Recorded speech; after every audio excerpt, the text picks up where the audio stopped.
Want to call to order the meeting, Budget and Personnel Committee meeting, October 13th, 2020, 5 p.m. And at this time, we'll open up for public comment. No public comment. No, sir. Nothing tonight. And then I'll take a motion on the agenda. So moved. Second. All in favor? Aye. Aye. And then I'm going to turn it over to Mike for an update on the CARES Act funding round 2.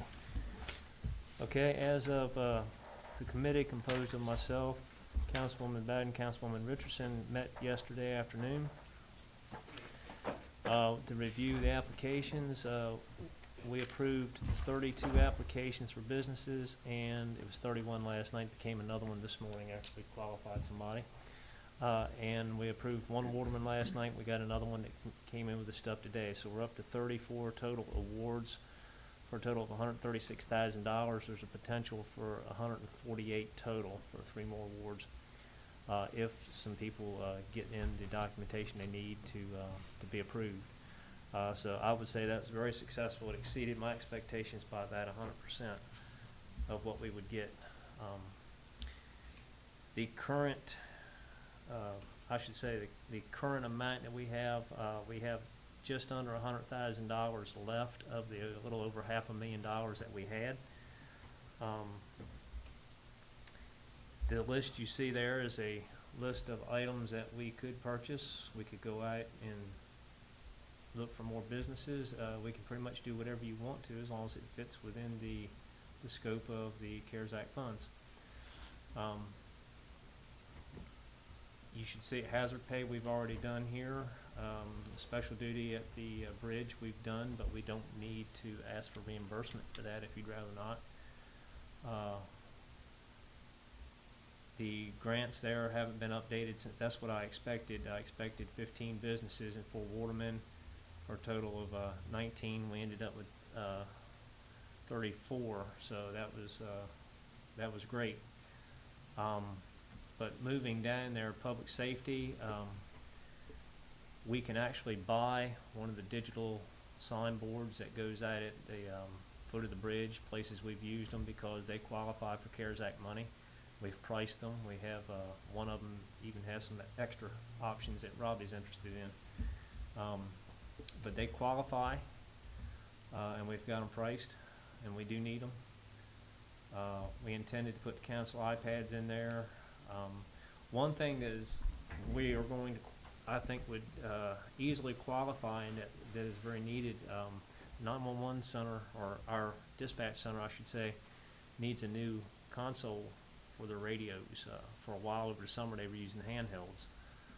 And the radios, we've determined there's nothing wrong with our radios, but the computer console that interfaces with the radios does need replacement. We're expecting a price tomorrow, right, Rob? Yeah. So we do not have that price yet. So I don't even know where to stab a guess at it. So we'll find that out tomorrow. But if we were going to spend some money on something that's needed, I would say that is certainly needed. Server replacement that we've already done but wasn't budgeted would qualify.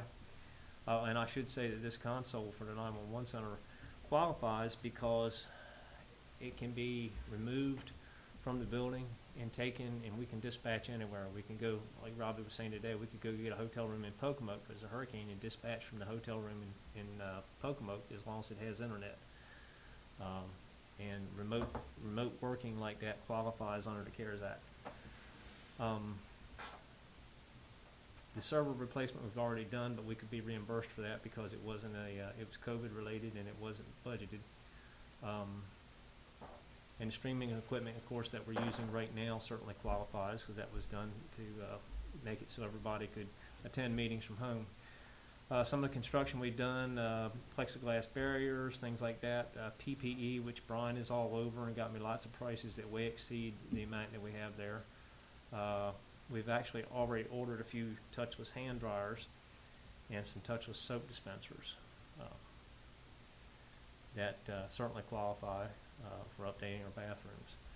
But as I said, you're going to have just under $100,000 when we get done awarding the second round here. So it's pretty much up to the committee here, I guess, and then the council, of how you want me to prioritize spending the rest of that money. Ask a question, Robbie, please. The dispatch console, if you've been using handhelds, how are you working that with NCIC? Are you, I mean, if you gotta call on a license plate or anything like that? Well, our dispatch has had to use, because basically what it is the console itself has gone up. Let me think now. They could hear our officers, but the officers in the cars couldn't hear the dispatch. Mm-hmm. So we basically had to turn that off, and we were using just a portable radio Mm-hmm. for a while.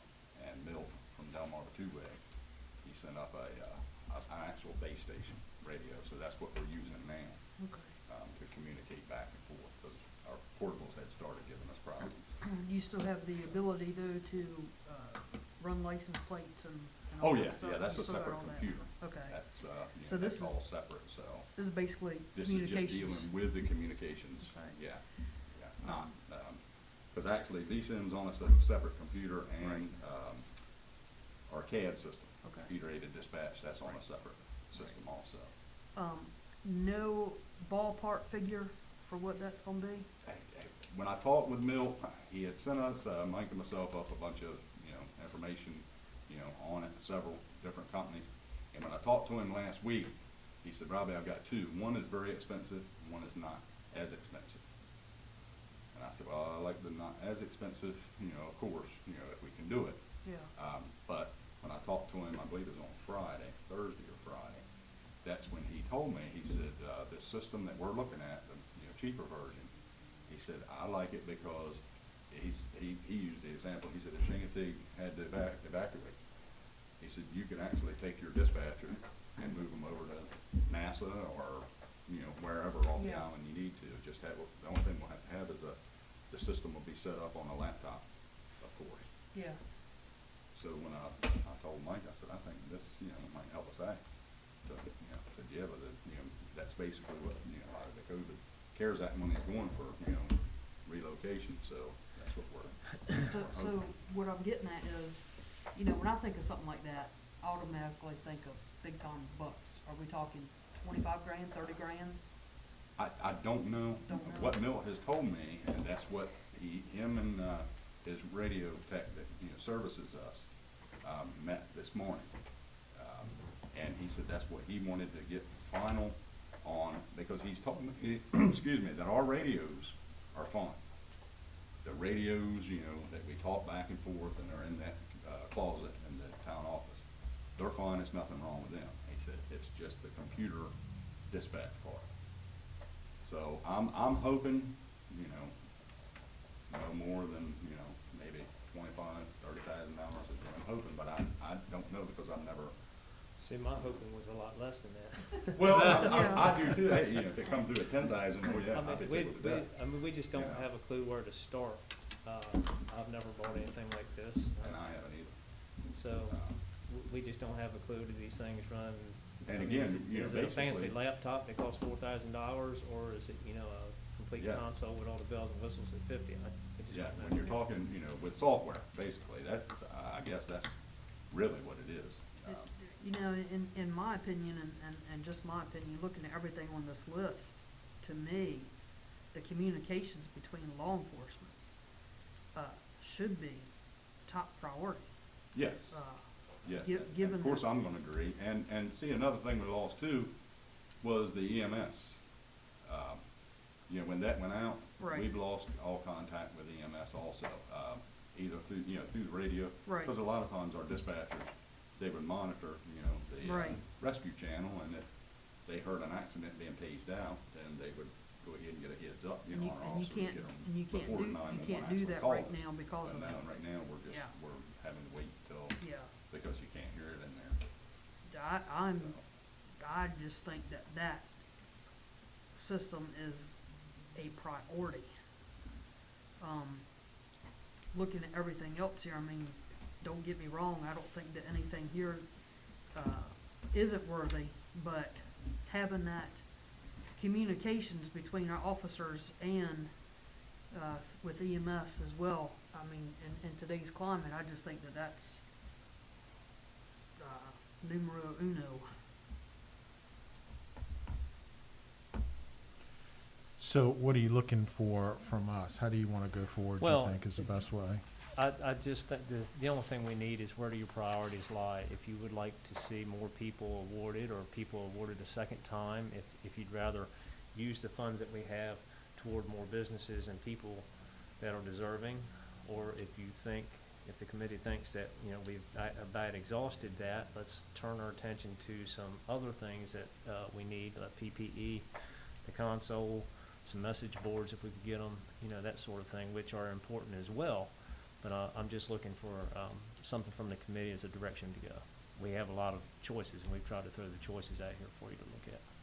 Yeah, we've given pretty ample opportunity now for the businesses to come forward, I think, with the two options, or one try and then the second try. I agree. So now it might be good to try to alleviate some of the burdens, I mean, in my opinion, alleviate some of the burdens on the town that's required financially due to these circumstances. I'm fine with that. Just as far as getting down to the nitpick, you know, you would have to come up with my opinion, you'd have to come up with the best route, or what Sure. you deem is the most important Sure, and I don't amongst think, you all. I don't think that'll be too terribly difficult to do. I mean, we at first in reading, and I've done a lot of reading on it, but at first in reading it didn't seem that the town was going to be able to directly use any of this money, but more things have become available. We've even had people calling us now saying, hey, we found out the guy with the trailer that Robbie's looking at said, hey, he's just sold what, 8 or 10 of them from New Jersey. Yeah, they sold 3 signboards to Hopewell. Smithfield. I think 2 to Suffolk. One to Smithfield. And They're all paying for them with CARES Act. They're using them, you know, for, as an Yeah. anti-COVID, Yeah. you know, testing or, you know. That was gonna be my next suggestion. My two top things here are the dispatch console and at least one message board. We do if know we what they can. cost. They're gonna be just under $20,000 each. Right, We talked about message boards before, I believe that we were in a deficit, need of we them, could yeah. use one, Yeah. so.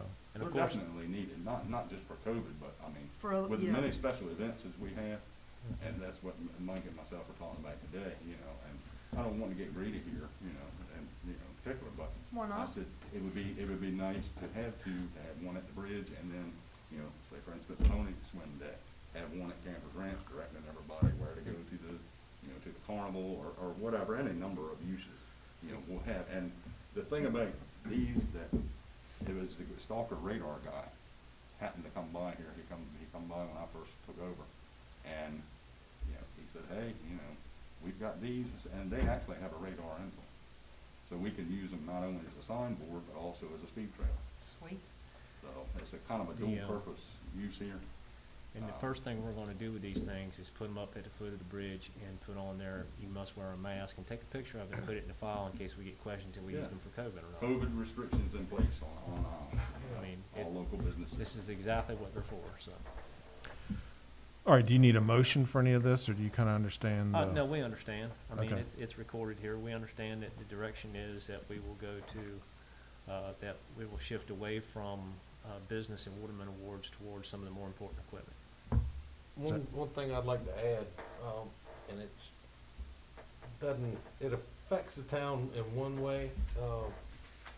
If we have any left over, I don't know if we will or not, but if we have any left over, the fire company is switching over to a new system for their air pressure tanks, going from low pressure to high pressure. And they might need some assistance. I'm not saying that, you know, the whole amount, but any amount that is left that we don't squirrel away, that would be a good use for it, is to get them on this high pressure tank system that they have to change over to. Yeah, they're going away, everybody's going away from the low pressure system, and, I know Bobby's looking into some grants, for that. And it would, you know, eventually what we would like to do is try to be able to fill our own bottles with a high pressure system and things like that, which we don't have right now, because of the switchover, but I'm gonna stay out of that argument there, but, or not argument, but I'm gonna stay out of that Right. conversation. Well, I'm just putting it out there. I'm not saying that you know, we should earmark anything for it, but if we're coming to the end and there's a little bit in the kitty, I think that's a good thing we could spend it on. All right. Moving on, Mike, update on the strategic financial plan. The update for the strategic financial plan is, we've signed the contract and we've talked to the gentleman, and we don't have anything as of yet. We've given him a bunch of documents. We set up a Dropbox, and Kelly has been dropping them documents. They're currently evaluating those, and when they get done and get to the point where they can have a meaningful conversation, we will jump on a conference call and have that conversation and get them moving in the right direction. And that's where we stand right now. All right, and then keeping going here, budget review year to date. Okay. If you look at the first chart that you had there on salary lapse, this is going to be, of course we've had more changes in the town office in the last few months than I think we've had in 10 years. When all the chairs quit moving, we're going to realize a savings from the work that we did. The first position, our finance director, and this money is budgeted per position, not per person. So the position itself, like finance director, is going to be the sum of two different people's salary for this fiscal year. So if you look at finance director, if you look at the salary that was budgeted and then the salary in the green, the salary in the green is the sum of two different people. That will be the end of Karen's time there and the beginning of Kelly's time. Same thing with the burden on it, and then you see a total over in the green.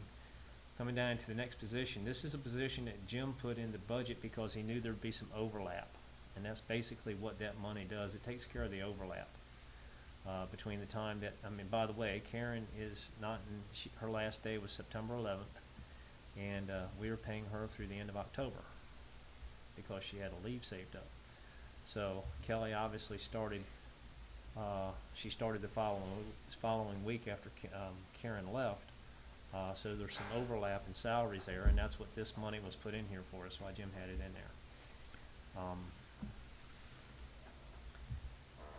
I did not elect to use any of that money in this analysis. That's why you see zeros there.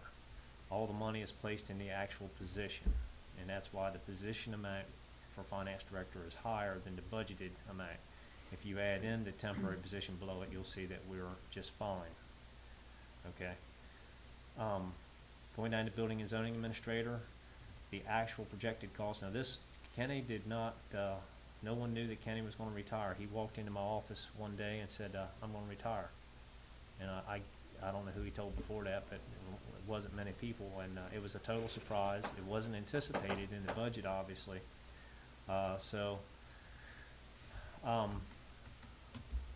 The actual projected cost there, we did realize some savings from hiring someone new.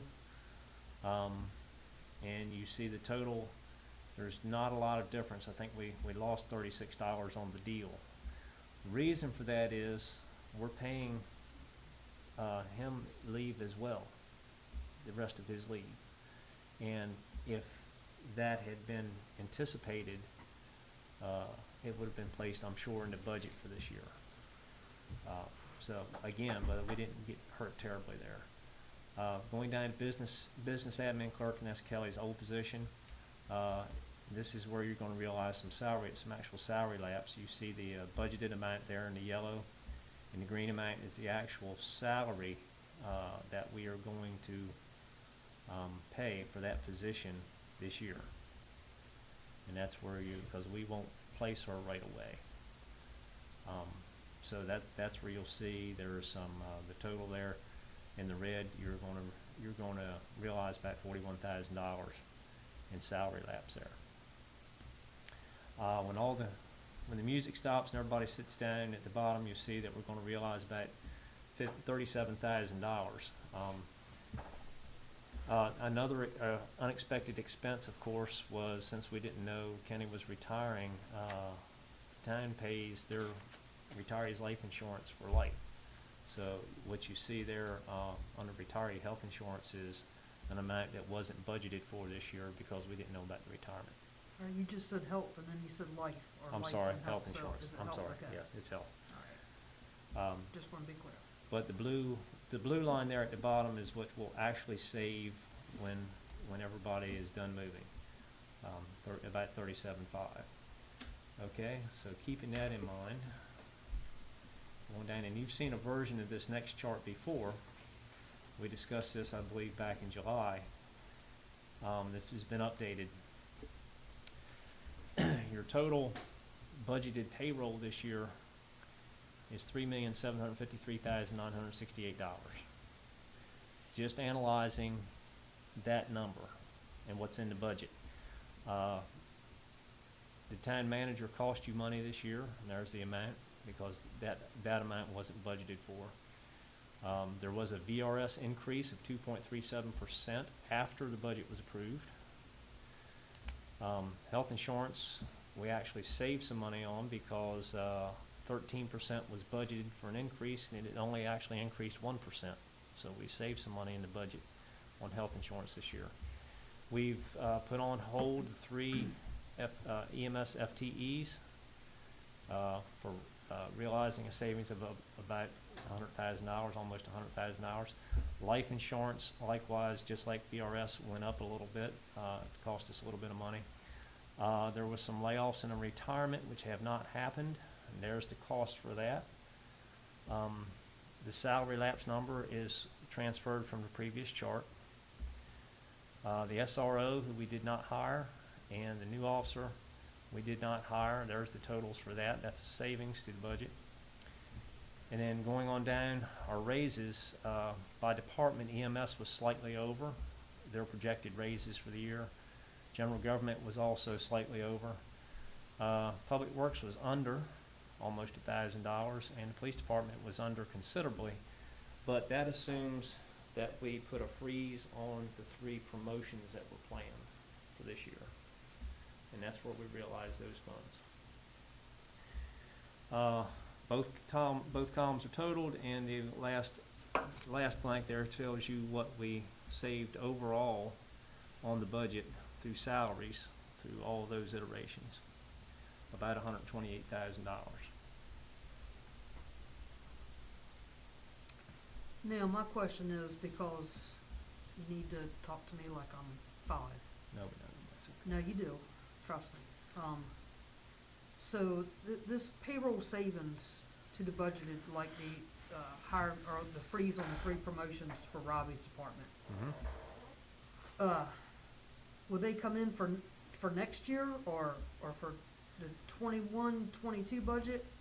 When we start the budget process just after the first of the year, that's going to be, I mean, I'll put in there what I think we can do, and it's a process, and you know you've done this before. It's we'll present a rough draft. You'll come back and say no, and usually the rough draft doesn't balance. In my experience, you've got to, you put in there what you want, what you think you need, and then it's usually more than what you think you're going to make.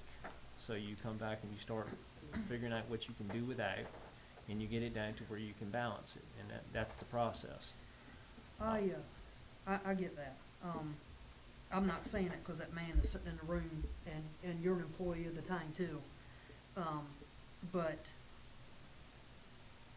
every employee from you on right down to the bottom has worked their tail off this year.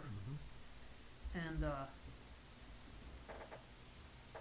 I don't want to see them go without anything, because I'm a firm believer when you take care of your people, then they take care of you. Don't disagree with you. If I can add to that, this has been one of the years, and I'm not tooting my own horn, of course, but I can't remember a whole year But we have actually had the police department together like we've had and not had anybody leave or looking to go anywhere or anything like that. And I've tried to bend over backwards, you know, knowing that COVID was coming. We had a lot, you know, set up that I think would have took our department, you know, up another notch. And maybe I'm wrong, but I wasn't aware that we were totally eliminating the SRO and the extra officer and stuff out of this year's budget. I thought it was kind of we were waiting on a holding pattern and seeing what COVID was going to do, and then we were going to decide. Because I know in this year's budget, it was built in that I wasn't going to promote or hire a new assistant chief until after January 1st. That's the way Jim had built that into the budget. You know, so I knew that was, you know, out. Well, right now, we're just getting an update, I believe. He might Yeah, just yeah, update It's us on the, not, so we're not we're not saying that discussing these are any out. kind of issues right now. We're just getting an update, and I think you went through payroll first, because you're gonna keep going through capital next, right? Yes. Yeah, We're we're going- just we're getting an going update capital right next. now. It all boils down to, expenses are fairly easy to, I say fairly somewhat easy to control. You can control your expenses. Revenues are another matter. You know, to a certain extent, you do all the advertising you think you can do, you know, you promote yourself, and you do everything you can to do to maximize your profits, but when it, all at the end of the day, if you can't control your revenues anywhere near you can expenses. So this, we're controlling the expense side right here. This is what we can do, okay? Right, so our take home right now is we've got 128,171 plus on the salary salaries. side. Right, Yes, that we can do, right. all right? That's And what, it's what we can do, it's not necessarily what we will do, right? that's what we can do. And these numbers will pile up by the time we get to the end of this. And again, I apologize you didn't have this earlier to study. The next graph is deferred capital projects, and I did this not long after I came here. Public Works, you're looking at $88,000 or so there.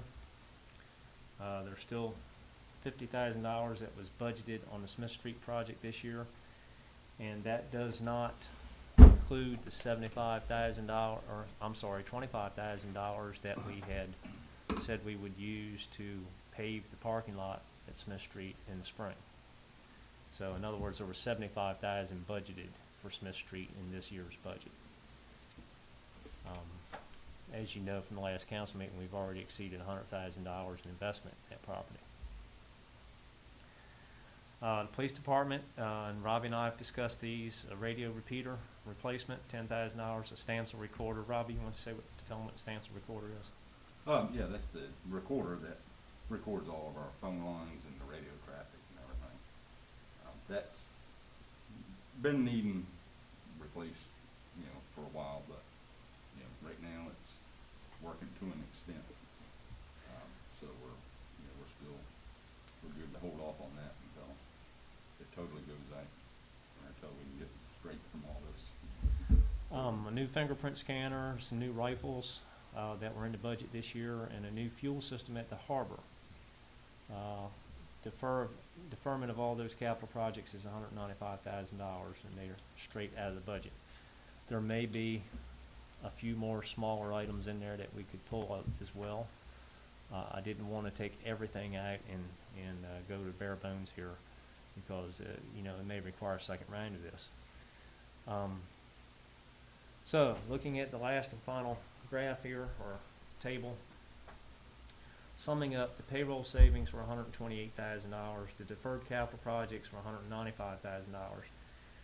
We are having some unexpected costs due to shifts that we have to cover, and that's EMS and dispatch. Basically, somebody's out, we have to cover their shift. We're paying the employee sick leave, and paying a person to sit in their chair as well. So there is some, and that's conservatively estimated there. We had an insurance in our insurance increase this year, right at $10,000, and we did save some money on pony penning in the budget anyway. So what it all boils down to is we've got a total savings in the FY 21 budget of $299,671 through all these numbers that we've been working. Is that shift money, is that a projection or is that actual accrued? Some of it's actually occurred, and I just bumped it up because I know we're gonna have a little bit more of So that. that's what you're anticipating to get through the end That's of what the I'm fiscal year? anticipating getting through this year, All right. yes. And is that something that Brian can add to his totals that he inputs to see if we can recoup some of that cost? Possibly, but both Brian and Robbie are in the same boat. They've got some injured employees, and they're out, and, you know, we're paying them sick leave, as we should. Right. And we're having a temporary come in, and we're paying them as well. So that's hard to budget for in any year. So, but I did notice that we've got I put that little bit of money in there because I did notice that we have a little bit of that going on, and I wanted to cover it. You know, anytime you see 4 zeros at the end of a number, it's pretty much an estimate. So, going down to analysis of our raises. The question here is, how are we doing budget-wise this year as compared to other years, or last year in particular? If we use last year as a typical year, and with the exception of the purchase of the big building we bought, I would say it's a typical year. In fact, up through October 13th of last year, it was very typical. So I've chosen to give us a picture of what this year looks like through October 13th as compared to last year through October 13th. Because really, the rest of it's projection.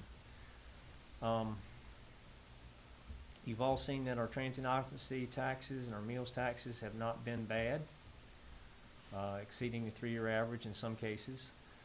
What I'm doing here is just total revenues, total expenditures through October 13th. You'll look at FY 20, which is 2019. Fiscal year 20 was actually 2019 numbers. The general fund through October 13th was $2,218,000. Harbor collections and revenues was $143,000. Water was $373,000. Total revenues in 2020 up through October 13th was $2,735,668. Our expenditures likewise are there. General fund $1,515,000, Harbor $169,000, and the water was $196,000, for a total expenditure of $1,881,000. So revenues over expenditures last year was $854,347, or what I refer to as the cushion. The way all of you know this, the way our revenues work, the way our budget works, you're collecting a lot of revenues in the first part of the fiscal year, July, August, September, October. The winter months are going to be lean. We should pick up again, hopefully in April, May, and June for the last part of the fiscal year. So you want a good cushion of revenues over expenditures going in to the winter. So this is kind of why I'm looking at this number. If you go down to this year, revenues, and that's the number that's wrong, that top number, it should be,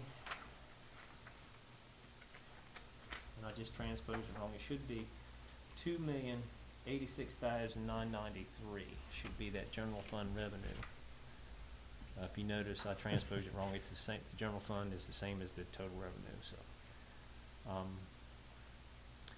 and the number out to the side of that in parentheses is what it actually was. We had to correct this number because our revenues are inflated because we're receiving money from the county for CARES Act. So we backed out that $242,000. Likewise, we backed out the expenses that we've already issued on the expense side so that we could compare the two years more closely. Harbor's $176 and the water was $386. Total revenue for this year, as it's corrected, $2,649,596. On the expenditure side, general fund one, and you'll notice that that's very, very close to the year before, $1,516,054, and again, that's corrected. There was the CARES Act distributions. We also had some roads money that we spent that has not been collected yet, that sort of thing. So we took out the flow-throughs, and if you notice, I did not put the trolley in here at all because trolley should be straight pass-through this year. Everything we spend is supposed to be reimbursed. So that's why the trolley doesn't appear in our analysis. Harbor 177 and water 189 for total expenditures this year of $1,082,779. Now for this year, our revenues over expenditures are $766,817. You'll notice there's a difference there. The difference about $87,000 less cushion this year than we had last year at this time. And if you look at the expenditures after they're corrected, they're actually very, very close. Very close. So it's not that we're overspending. It's pretty much that our revenues are off. And this is total revenue, not just meals and transient now.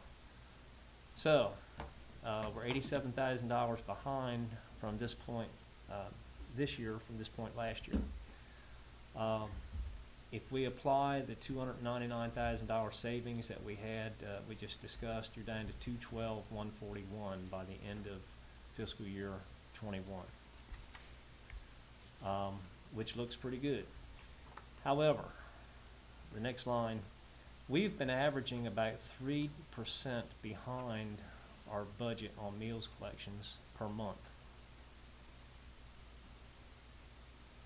10% over 3 months. So we've been averaging about 1.5% behind our budgeted amount, and this is behind our budgeted amount now, not behind what we did last year. The budget for transient meals is higher this year than it was last year. We've been averaging about 1.5% behind transient occupancy tax per month. If we continue to average the same thing all year, then my projection is we'll be about $55,000 combined between those two taxes off by the end of June in 21. So, applying that to the 212 that we now have, you're down to $156,941. That is our projected overage at the end of the year. Discussing raises as they were projected by the department heads. The total cost this year is going to be about $84,337. That includes the burden on the labor and everything. To make them retroactive to July 1, we would pay out a lump sum in November of $28,000, and that is part of the $84,000. That's not in addition to it. So that reducing the $156,941 by a total of $84,000 for the raises brings us down to about $72,600 projected overage in our budget this year. To me, that's pretty narrow. Yeah, it's getting tight. And that's assuming we keep all the freezes in place. That's everything we assuming did. everything that we've discussed happens, It stays all in those place. numbers worked out, yes. So we don't hire school resource, we don't promote, we don't add the additional employees and so forth. And again, this is a projection, the best projection that I can give you right now on what our revenues will be. And that's the big question. I mean, if things pick up, things get better, our revenues take off, this could be trash in a matter of months.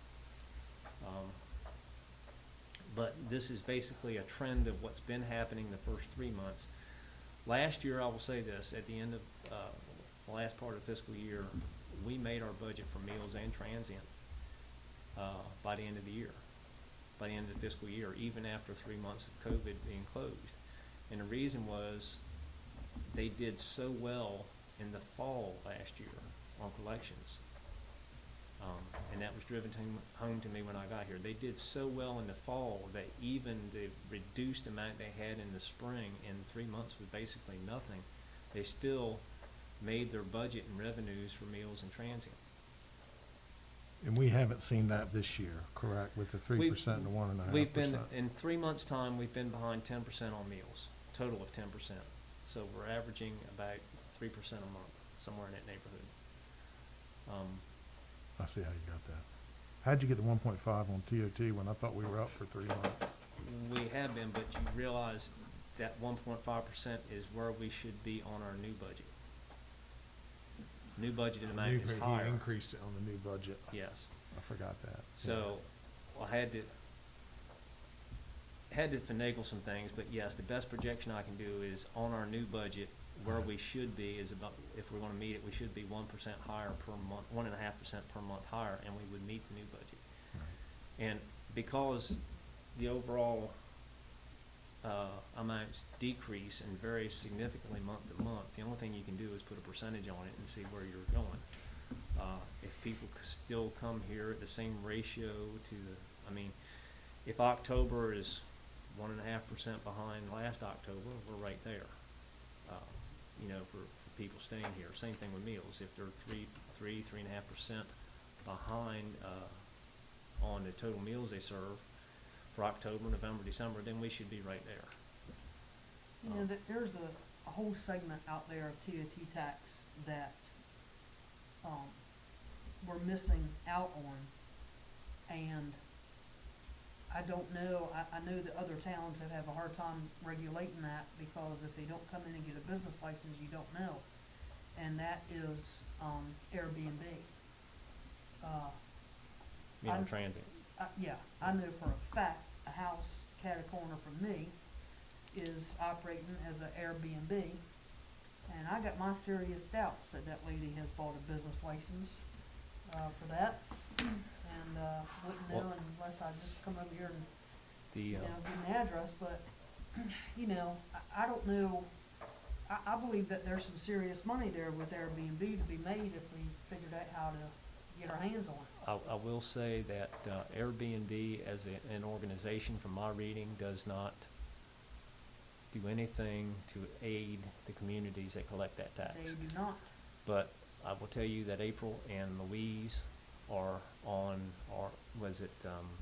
VRBO and all these rental sites all the time, and if they see, they'll search Chincoteague Vacation Homes, and if they see something pop up that's not in there, they're on it. Good. They get a letter. They're actually pretty good at it. So they will hit on Airbnb as well. And it's tough because, you're relying on the owner to tell you what they rented.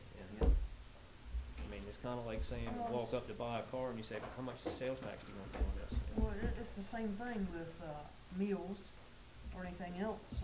We're trusting these people to tell us what they've collected, It is. in good faith. And,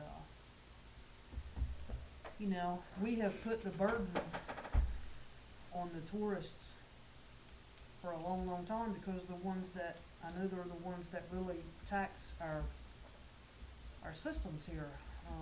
God sakes, nobody wants to hear about an increase in real estate or personal property or anything. I certainly don't. But in realization, we've, I don't think taxes have been raised in 20 years or so.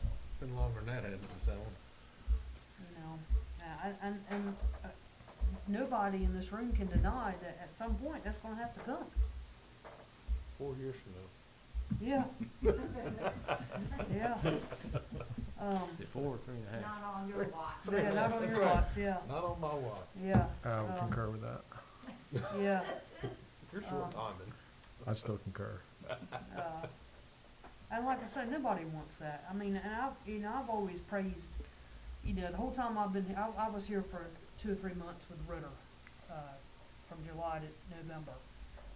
I don't even count that, but Jim, and now working with you, you've been able to do a lot with very, very little, and we're still doing a whole lot with very little. I just don't know how much longer town can keep going that way. A lot with very little, especially when our employees, are taking the brunt I feel like taking the brunt of any budget cuts or things not getting into the budget. We had a study a few years ago that showed how much we were under.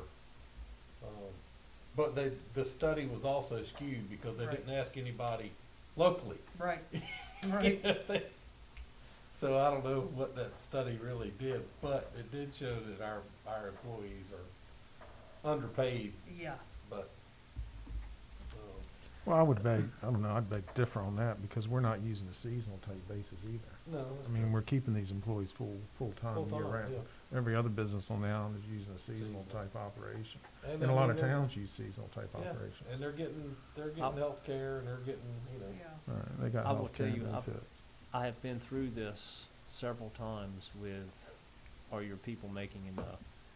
And comparing yourself to other, one thing that I want to do here, one thing that's on my list is to get Chincoteague 6 or 8 cohorts, which are towns that are similar, in a similar situation with similar taxes, similar tax base, similar population. Haven't been able to do that yet, but, and you compare yourself to your cohorts, it's helpful, it's instructive. But I've been through this situation several times as to whether you're paying your people the right amount or not. And it's not always what a town that looks like you 200 miles away is paying their people. You have to look at locally where those folks would find a job in a similar occupation. What's the going rate to hire a plumber? If you don't keep up with the going rate to hire that person, you're gonna lose them. And that seems to me to be what you should be paying. You should be paying the going rate, and I could tell you, in my previous job, that wasn't always the case.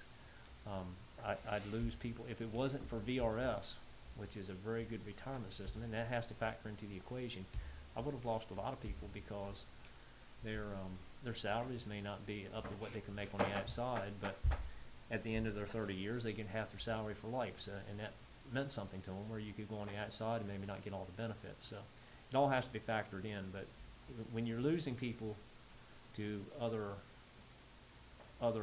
employers, private employers, whatever, then you're not paying people enough. Well, we went through that 3 years ago with the police department.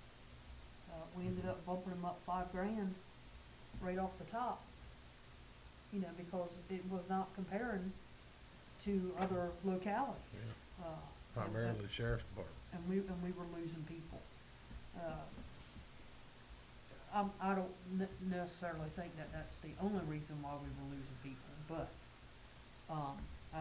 that was a good thing that we did. And I get the fact that, benefits a lot of times keep people where they are, whether they're getting raises or not, because everybody needs benefits these days.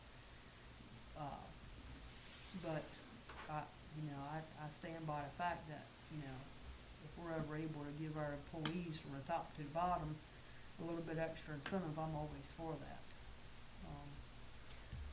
that. And I am as well. I mean, you if your employees are happy, you will, Yeah. at the same time you give them a raise, you tell them what else you need them to do, Yeah. because that's the Yeah. opportunity you take.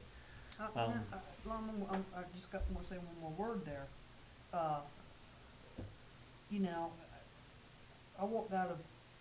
work for, and I'm not saying you don't do it, because I'm sure you do.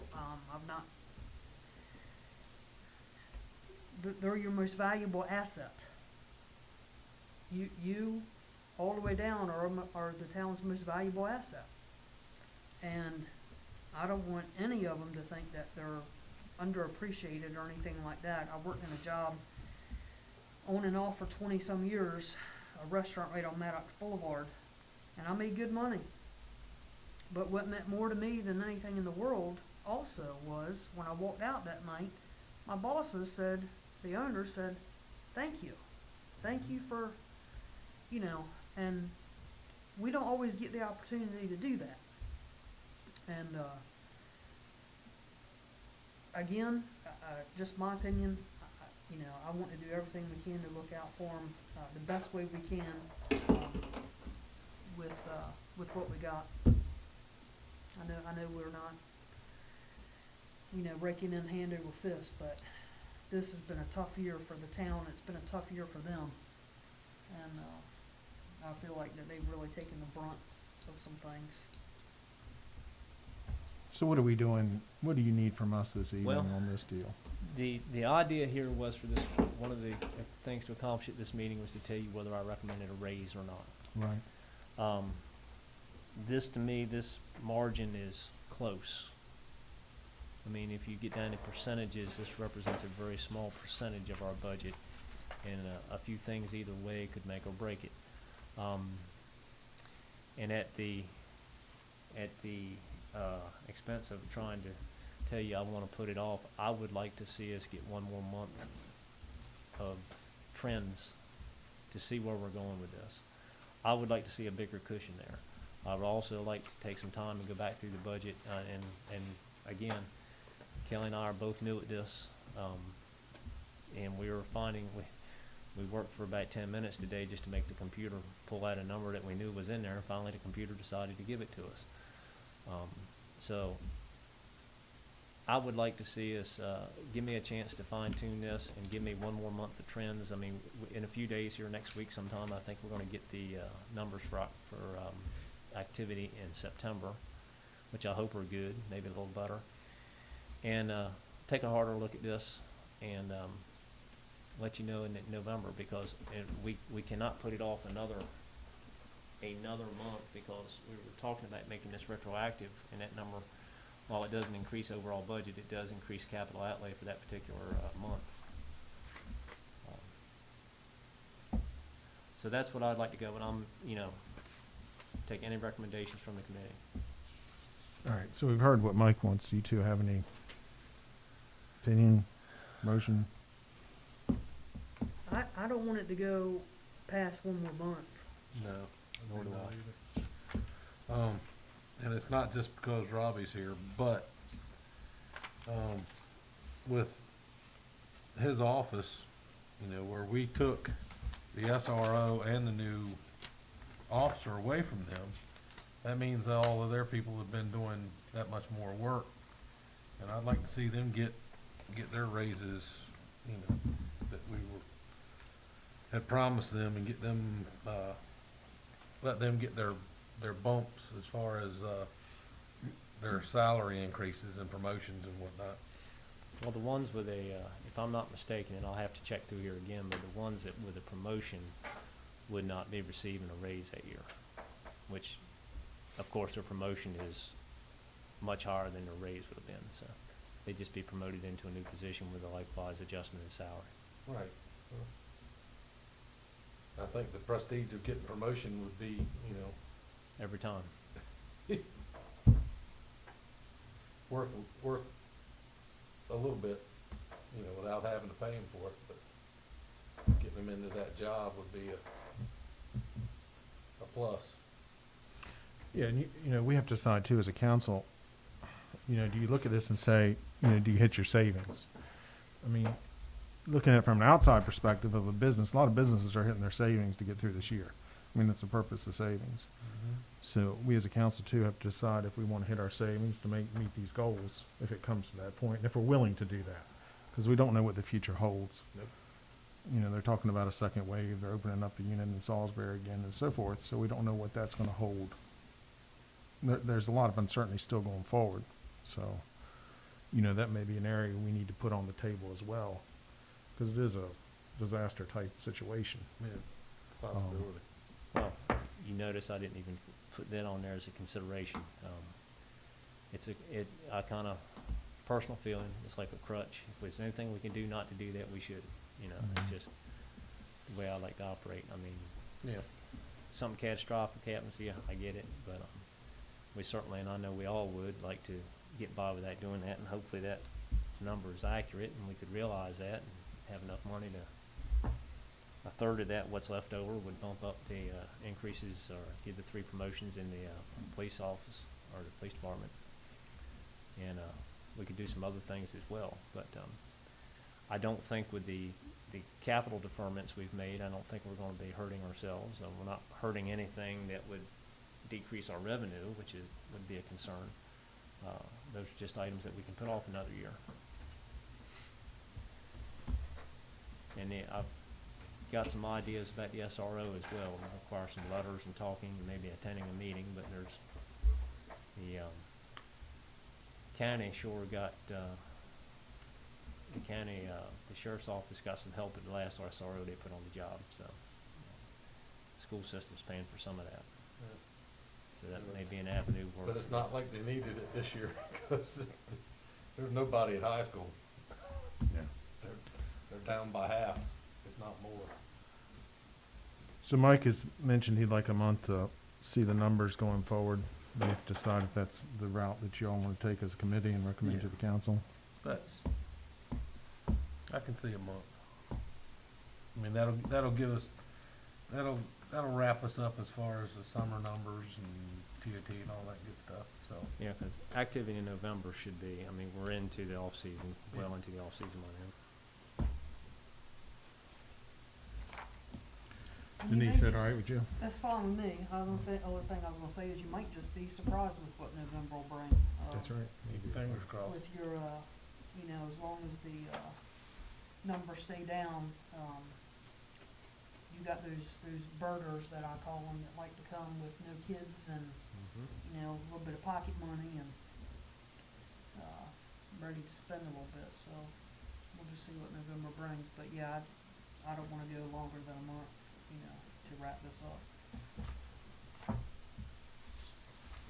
All right, no other discussion. We'll move forward. Close meeting in accordance to 22.2-3711A1 of the Code of Virginia, discuss personnel matters related to employee evaluation and compensation. So moved. Second. All those in favor? Aye. Aye.